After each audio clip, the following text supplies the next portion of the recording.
I always thought fear of the dark was just for kids. I'm 28 years old, living alone in a rental apartment in Chicago, and until recently, I slept just fine without nightlights, with the curtains drawn tight and not a single worry in my mind. Everything changed in one night. I'm not the kind of person who believes in the supernatural. I never was. Growing up, I watched horror movies with my friends and laughed at the jump scares. I read creepypastas online and rolled my eyes at the ones that tried too hard. When people told ghost stories around campfires, I was always the skeptic, the one who had a logical explanation for everything. So when I tell you what happened 3 months ago, understand that I'm not looking for attention. I'm not trying to scare you. I'm telling you this because I need someone else to know. Because if it happens again, I want there to be a record. It happened on a Tuesday night or Wednesday morning, technically. The date was October 17th. I remember because I'd just finished a long shift at work and collapsed into bed around 11 p.m. I didn't even bother changing out of my clothes. I just kicked off my shoes, crawled under the covers, and passed out almost immediately. I woke up at exactly 3:17 a.m. I know the exact time because the first thing I saw when my eyes opened was the digital clock on my nightstand, glowing faintly in the darkness. Those red numbers 317 are burned into my memory now. What woke me wasn't a sound or a nightmare. It was a feeling, a strange sensation of pressure on my chest, like someone had sat down on top of me. I couldn't take a full breath. My lungs felt compressed, restricted, like there was weight bearing down on my ribcage. The room was absolutely dark. I keep blackout curtains over my windows because I'm a light sleeper, and even the faint glow of streetlights used to keep me awake. The only source of illumination was a thin line of light from the street lamp outside, barely visible where the curtain didn't quite meet the wall. My first thought was sleep paralysis. I'd read about it online, people waking up unable to move, feeling pressure on their chests, sometimes even seeing shadowy figures. It's a medical condition, something to do with your brain waking up before your body does. But I could move my arms. I tested it slowly, carefully lifting my right hand and reaching for the sheet. My fingers closed around the fabric. I could feel the texture, the slight dampness from where I'd been sweating in my sleep, so it wasn't sleep paralysis, but I couldn't feel my legs. From the knees down, it was like they didn't exist. Not numb, exactly. Numbness implies a tingling sensation, that pins and needles feeling when your limbs fall asleep. This was different. It was absence. Like the lower half of my body had simply been erased. Panic started to set in. I slowly reached toward my nightstand, feeling around in the darkness for my phone. My fingers brushed against the cold glass screen and I grabbed it. That's when I heard it, breathing, not mine. This was coming from somewhere else in the room. Low, raspy, like air being dragged through a throat that wasn't designed for breathing. It sounded wet, labored, wrong. And it was coming from under my bed. I froze. My entire body locked up, my hand still gripping the phone. In my head, a single thought screamed at me. If you turn on that light, you're going to see something you can never unsee. But I couldn't just lie there. The breathing was still there, steady and deliberate. And now that I was listening, I could hear something else too. A faint, scratching sound like nails slowly dragging across wood. My curiosity and my terror fought for control. Terror said to stay still, to close my eyes and pretend this wasn't happening. Curiosity said I needed to know what was in my room with me. Curiosity won. I pressed the button on my phone and the flashlight activated. I aimed it toward the floor beside my bed, my hand trembling so badly the beam shook. At first I didn't see anything, just the hardwood floor, a thin layer of dust I'd been meaning to clean, and an old sock I'd lost weeks ago. For a moment I felt a wave of relief wash over me. Maybe I'd imagined it. Maybe I was still half asleep, caught between dreaming and waking. Then I noticed the shadow under my bed was moving. It wasn't the normal kind of movement you get when light shifts. This was something else. The shadow was expanding and contracting, slowly, rhythmically, like it was breathing, like it had lungs. And then I saw the hand. It emerged from the darkness beneath the bed frame, fingers first. They were too long, too thin, with too many joints. Like someone had taken human fingers and stretched them out, adding extra segments that shouldn't exist. The skin was gray and dry, cracked like old clay, with dark stains under the fingernails. The fingers gripped the edge of the mattress from below, right where my calves would have been resting. And then they started to pull. Whatever was under my bed was dragging itself upward, trying to emerge into the open. I could see its arm now, skeletal and wrong, the elbow bending at an angle that made my stomach turn. The breathing grew louder, more excited, like it knew I'd seen it. I didn't think. I just reacted. I threw the phone aside and lunged toward the door. But the moment my feet touched the floor, I felt it. Cold fingers wrapped around my ankles. The grip was impossibly strong, far stronger than any human hand. It yanked me backward and I crashed to the floor, my knees slamming into the hardwood with a sickening crack. Pain shot up my legs, but I barely felt it. All I could think about was the thing holding onto me, pulling me back toward the bed. I screamed. I don't remember what I said. Maybe I didn't say anything at all, just a raw animal sound of pure terror. I kicked as hard as I could, my free leg flailing wildly and my hands clawed at the floor, trying to find purchase on the smooth wood. My fingers scratched uselessly against the surface as I was dragged backward inch by inch. I don't know how long it lasted. Seconds maybe, or minutes. Time felt distorted, stretched out like taffy. But at some point, the grip loosened. I didn't wait to find out why. I scrambled forward on my hands and knees, threw myself into the hallway, and slammed the bedroom door shut behind me. My hands were shaking so badly I could barely flip the light switches, but I managed to turn on every single light in the apartment, the hallway, the living room, the kitchen, even the bathroom. I grabbed a knife from the kitchen drawer and sat with my back against the wall, staring at the closed bedroom door. My knees throbbed. My heart was pounding so hard I thought it might burst.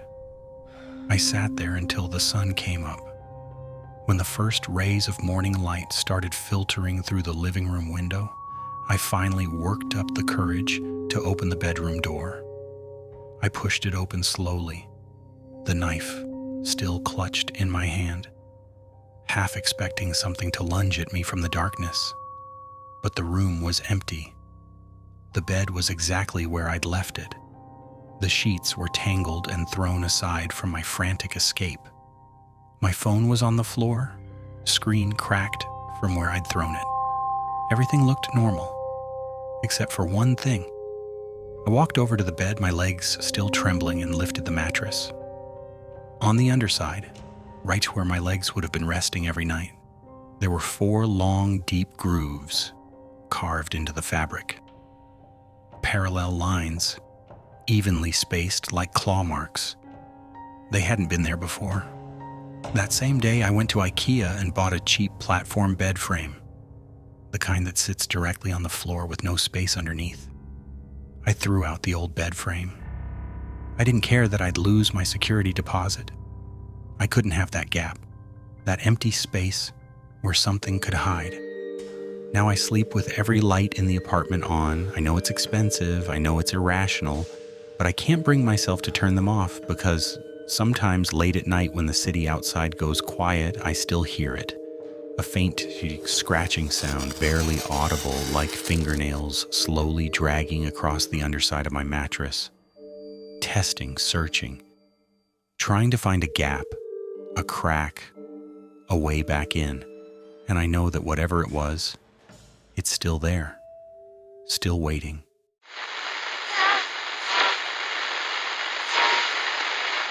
My name is Emily. I worked as a night nurse in a small private hospice in rural Ohio.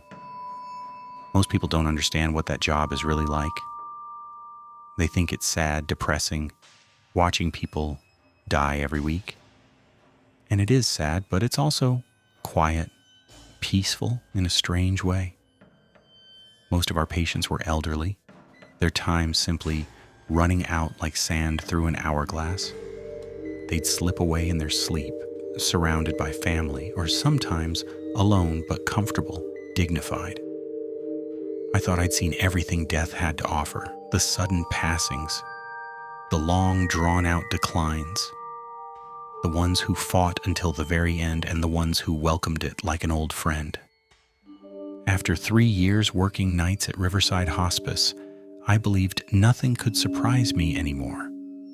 I was wrong. It started on a cold November evening. The kind of night where the wind rattles the windows and the darkness outside feels heavier than usual.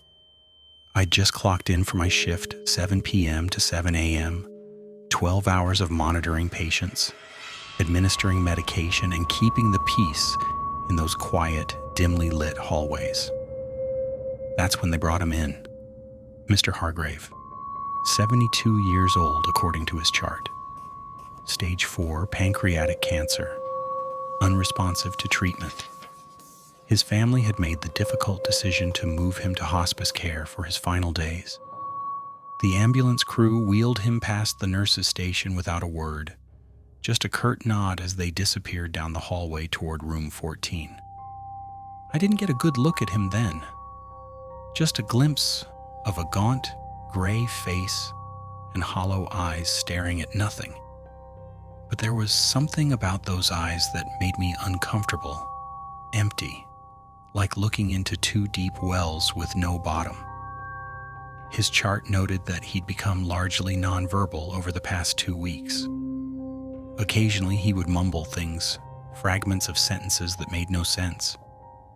The intake notes from the hospital mentioned he kept repeating 2 phrases: the door and they're coming, dementia probably, or the morphine. Pain medication does strange things to the mind, especially in elderly patients. I'd heard worse. That night, I was the only nurse on duty. We had a skeleton crew for overnight shifts, just me and Dr. Chen, the on-call physician who spent most of his time in his office doing paperwork and catching up on medical journals. The hospice only had 12 beds, and currently 8 were occupied. Quiet night, easy shift, or so I thought. The hallways in Riverside were never fully lit at night. We kept the overhead fluorescents off and relied on small wall-mounted lights that cast a soft amber glow every 15 feet or so. It was meant to be calming, peaceful, easier for patients to sleep. But it also created long stretches of shadow between each pool of light. And sometimes walking those corridors alone at 2 a.m., I'd feel a chill that had nothing to do with the air conditioning. Around 2 o'clock, I made my rounds. I moved from room to room quietly, checking vitals, adjusting blankets, making sure everyone was comfortable. Most patients were sleeping. A few were awake, but calm, staring at the ceiling or watching late-night television with the volume barely audible. Room 14 was at the far end of the east wing, Mr. Hargrave's room. I knocked softly, a courtesy really, since most patients didn't answer, and pushed the door open. The room was dim, illuminated only by the glow of the heart monitor and a small lamp in the corner. Mr. Hargrave was lying on his side, facing the wall, his back to me. The monitor showed stable vitals, though his heart rate was slow. Normal for someone in his condition. I was about to leave when his hand shot out and grabbed my wrist. I gasped. His fingers were ice cold, like he'd been holding them in a freezer. His grip was surprisingly strong for someone so frail. "Don't open the door," he whispered, his voice hoarse and crackling like dry leaves. No matter what happens, promise me. I tried to keep my voice steady, professional. Mr. Hargrave, it's okay. You're safe here. All the doors are locked. No one's coming in. But he wasn't listening. His grip tightened and he turned his head slowly to look at me. His eyes weren't empty anymore. They were sharp, focused, burning with an intensity that made my skin crawl. "She's already coming," he said, and his voice was suddenly clear. Not the mumbling confusion of a dying man, but the steady, certain tone of someone who knows exactly what they're saying. "I can hear her footsteps. You will too." A chill ran down my spine. "Who's coming, Mr. Hargrave?" But he didn't answer. He just stared at me for a few more seconds, then released my wrist and turned back toward the wall, his body going limp again. I left the room quickly, my heart pounding harder than it should have been. I told myself it was just delirium, fear of death manifesting as paranoid delusions. I'd seen it before, but I couldn't shake the feeling that he'd been trying to warn me. 20 minutes later, I heard it. Footsteps. I was sitting at the nurse's station updating patient charts when the sound drifted down the hallway. Slow, heavy, deliberate. The kind of footsteps that echo in empty corridors. Each step was followed by a faint, dragging sound, like someone was pulling their feet across the linoleum instead of lifting them. My first thought was, Dr. Chen. Maybe he'd finished his paperwork and was making rounds. But when I looked down the hallway toward his office, I could see the light still on through the frosted glass door. It was slightly ajar, the way he always left it. He was still inside. The footsteps continued, slow, steady, coming from the far end of the east wing, the direction of room 14. My mouth went dry. I stood up, straining to see into the darkened hallway. The amber lights cast long shadows, and for a moment I thought I saw movement, something tall and shapeless, shifting between the pools of light. But when I blinked, it was gone. The footsteps stopped. Silence. Just the low hum of medical equipment and the distant sound of a patient coughing in one of the rooms. I walked over to the main light panel and flipped the switch, flooding the entire corridor with harsh fluorescent light. The shadows vanished instantly, replaced by sterile white brightness. Nothing. No one. The hallway was empty. I stood there for 5 minutes, listening, watching, waiting for something to move. But everything was still. I was about to convince myself I'd imagined the whole thing when I heard it, a soft, electronic chime from the nurse's station. A patient call button, room 14. My stomach dropped. I walked back down the hallway, my footsteps echoing in the silence. When I reached Mr. Hargrave's room, I hesitated for just a moment before pushing the door open. He was sitting up in bed, propped against the pillows, his eyes locked on the door. Wide, unblinking, terrified. "She's here," he whispered, "right outside the door. Don't open it." And then I heard it. Knock, knock, knock. 3 slow, deliberate knocks on the door from the hallway side. I froze. My blood turned to ice. No one knocked on patient room doors from the outside. Staff would call out, use the intercom, or just walk in. And at 2 a.m., no one should have been in that hallway at all. The knocking came again. Louder this time, more insistent. "Don't," Mr. Hargrave pleaded, his voice breaking. "If you open that door, she won't just come for me, she'll come for you too." My hand was shaking. Every instinct told me not to open that door. But I was a nurse. I had a responsibility. Maybe it was another patient, disoriented and confused, wandering the halls. The knocking intensified. It wasn't 3 polite taps anymore. It was a steady, rhythmic pounding, like someone was losing patience, like something was demanding to be let in. Then it stopped. complete silence. I stood there, barely breathing, staring at the door. Mr. Hargrave was clutching the bed rails, his knuckles white. Slowly, carefully, I walked to the door and looked through the small observation window, a rectangular piece of frosted glass that let staff check on rooms without opening the door. The hallway was empty, brightly lit. No one there. When I turned back, the heart monitor was flatlining. Mr. Hargrave was dead. His eyes were still open. He was still staring at the door with the same expression of absolute horror frozen on his face. I called Dr. Chen. We pronounced him dead at 2:47 a.m. I couldn't forget what happened that night. A week later, I found myself in this room again. It was already around midnight, and I was alone in the hospice, finishing some inventory work before my shift ended. The new patient who was supposed to move to Ward 14 was delayed, so the ward was empty. I do not know why I went there. Maybe out of curiosity or out of a desire to prove to yourself that nothing really happened, that it was all in my head. There was silence in the room. Only the bed, chair, and medical equipment were waiting for the next person. And then I heard it. Knock, knock, knock. 3 soft knocks on the door from the hallway. My heart stopped. I was alone. The hospice was locked up. There was no one else in the building. I stared at the door. My breath caught in my throat, and then I saw it. The door handle moved. Just a little bit, maybe a millimeter less. It was as if someone on the other side was checking to see if it was locked. I didn't wait to see what would happen next. I ran away. I quit the following week. I got a job at a regular hospital, only during the day shift.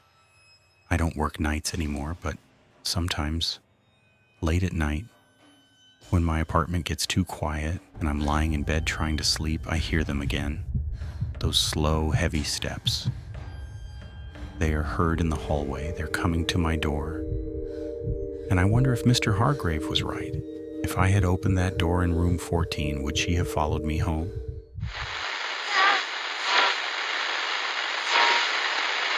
I moved into apartment 7B on a Tuesday in late September.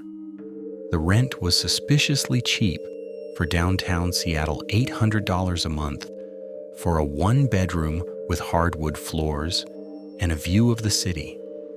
When I asked the landlord why it was so affordable, he just shrugged and said the previous tenant had left in a hurry. I should have asked more questions. The apartment was perfect. High ceilings, original crown molding, a clawfoot bathtub in the bathroom.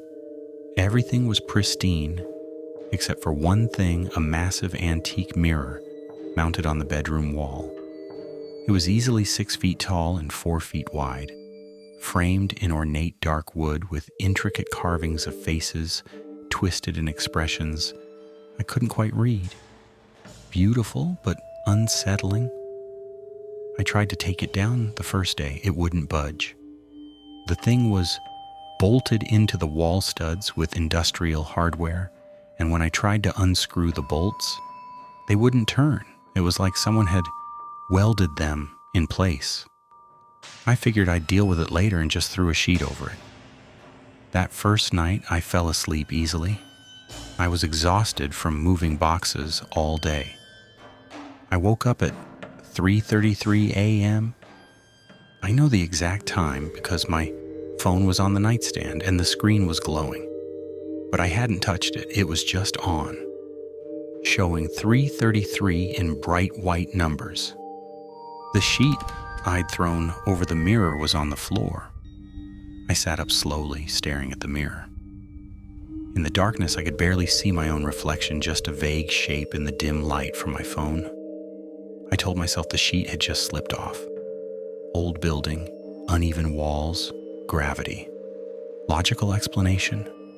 Then my reflection moved. Not with me, it moved on its own, just a slight tilt of the head, a shift of the shoulders, like it was adjusting its posture to get a better look at me. I froze, every muscle in my body locked up. I wasn't breathing. I was staring at my reflection, and my reflection was staring back, and we were not moving together. Slowly, so slowly I thought I might be imagining it, my reflection smiled. I didn't smile. My face was frozen in terror. But in the mirror, my reflection's lips curled upward into a wide, deliberate grin. Not a friendly smile. The kind of smile someone gives you when they know something you don't. I grabbed my phone, turned on the flashlight, and aimed it at the mirror. My reflection was normal, standing in the same position I was, holding the phone, face showing the exact terror I felt. No smile, no independent movement, just me. I spent the rest of the night in the living room with every light on. The next morning, I convinced myself I'd been dreaming. Sleep paralysis, maybe. Or just the stress of moving and sleeping in a new place. My brain playing tricks. I'd read about that, how mirrors can create optical illusions in low light. How your mind fills in gaps and creates movement where there is none. But that night, I hung the sheet back over the mirror. And I made sure it was secure this time. Tucking the edges into the frame, weighing down the bottom with books. At 3:33 a.m., I woke up again. The sheet was on the floor. Again. And this time, I wasn't alone in the reflection. There was someone standing behind me. I could see them in the mirror, a figure in the shadows, behind my bed, just barely visible in the darkness, tall, motionless, watching. I spun around. Nothing. The room was empty. Just me, the bed, and the dark corners where the street light from outside didn't quite reach. I turned back to the mirror. The figure was still there, standing directly behind where I was sitting. Close enough to touch me, I ran. I slept at a friend's place that night and the next 3 nights after that, but I couldn't stay there forever. I had a lease. I'd already paid first and last month's rent. And besides, I kept telling myself it was just a mirror, an object. It couldn't hurt me. On the 5th night, I came back. I tried a different approach. I moved the bed to the opposite wall so I wasn't facing the mirror when I slept. I put tape over my phone's camera and clock, no light sources. I hung blackout curtains so the room would be pitch dark. If I couldn't see the mirror, it couldn't mess with my head. I fell asleep around midnight. At 3:33 a.m., I woke up to the sound of tapping, tap, tap, tap. It was coming from across the room, from the direction of the mirror. I didn't move. I stayed perfectly still, eyes closed, trying to convince myself I was still dreaming. Tap, tap, tap. The sound was rhythmic, deliberate, like fingernails on glass. Then I heard it. A voice, my voice, coming from the mirror. "Why won't you look at me?" My blood went cold. It sounded exactly like me, same pitch, same tone, same slight rasp I get when I first wake up. But I hadn't spoken. My mouth was closed. I was barely breathing. "I just want to talk," my voice said from across the dark room. "Don't you want to see yourself?" I kept my eyes shut. Every instinct screamed at me to look, to confirm what I was hearing. But something deeper, some primal survival instinct, told me that looking would be the worst mistake I could ever make. "Open your eyes," my voice whispered, closer now, like it had moved across the room. The tapping resumed. But it wasn't coming from the mirror anymore. It was coming from the foot of my bed. Tap, tap, tap. Something was standing at the end of my bed in my room, tapping on the bed frame with long, slow strokes. "Open your eyes." My voice was right next to my ear now. I could feel cold breath on my neck. Something was leaning over me, whispering in my own voice, demanding I look at it. I don't know how long I lasted. Minutes? Hours? Time felt broken, stretched thin like taffy. But eventually my eyes opened on their own. That involuntary response when you've kept them closed too long. The room was empty. No figure at the foot of my bed, no presence leaning over me, just darkness and silence. But in the mirror, barely visible in the faint glow of streetlight, leaking through a gap in the curtains, I saw myself. I was standing in front of the mirror, even though I was still in bed. My reflection was pressed against the glass from the inside, palms flat against the surface, face inches from the boundary between her world and mine. And she was smiling that same horrible smile. She mouthed 2 words, "Let me out." I moved out the next day, broke my lease, lost my deposit, didn't care. I told the landlord I had a family emergency. He didn't ask questions, just nodded like he'd expected it. As I was leaving, I saw him in the hallway with a new couple, showing them the building. "And 7B just became available," he was saying. "Great price, fully furnished, beautiful original details," I almost warned them.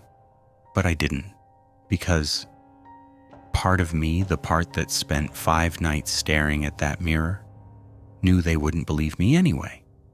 Just like I hadn't believed the previous tenant, whoever they were. I live across town now. Different building, different neighborhood. No mirrors in my bedroom. I got rid of all of them. But sometimes, late at night, when I catch my reflection in a window or a phone screen or any reflective surface, I see it. That smile. Just for a split second. Gone as soon as I blink. And I wonder if she ever got out.